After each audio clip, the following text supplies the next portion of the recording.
Berita tergempar buat rakyat Perlis. Satu fenomena luar biasa telah berlaku di mana kaunter-kaunter di agensi kerajaan telah menjadi sunyi dan lengang. Sebelum ini, kaunter-kaunter ini dipenuhi dengan ramai pelanggan tetapi secara tiba-tiba berubah. Pihak berkuasa masih menjalankan siasatan ke manakah semua rakyat Perlis menghilang.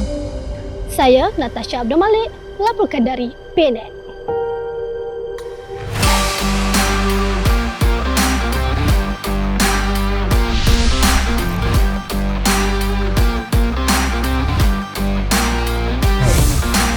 Relax. Selalunya tak sunyi macam ni. Itulah pasal.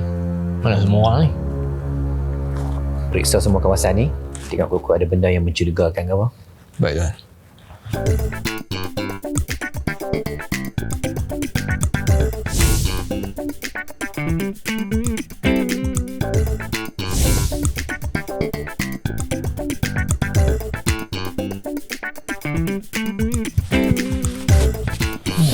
Ada apa-apa tak? Tak ada apa-apa tuan. Dia apa tu awak duduk diam je. Tak nampak lah kita kat depan ni. Oh, tu konter pertanyaan tuan. Kalau kita tanya, baru dia jawab. Tu je kan? Pakcik, tolong bagi kerjasama. Ceritakan apa yang terjadi kat sini sebenarnya. Dulu, kaunter kami memang meriah. Ramai yang main buat macam-macam urusan pembayaran. Tapi, selepas dia datang, semuanya berubah. Dia tu siapa? E-bayar. Salah. Ibayar tu siapa?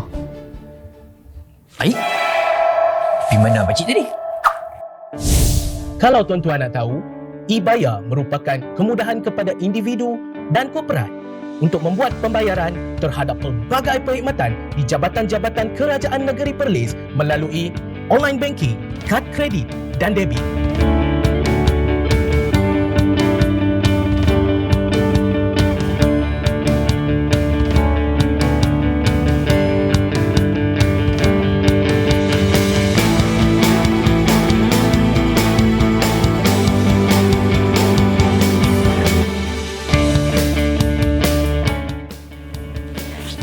Oh, sebabkan e-bayar ni lah. Rakyat Perlis tak payah main ke kaunter. Aku ingatkan semua orang Perlis dah hilang. Rupanya dia buat pembayaran online je. Oh, makin canggih.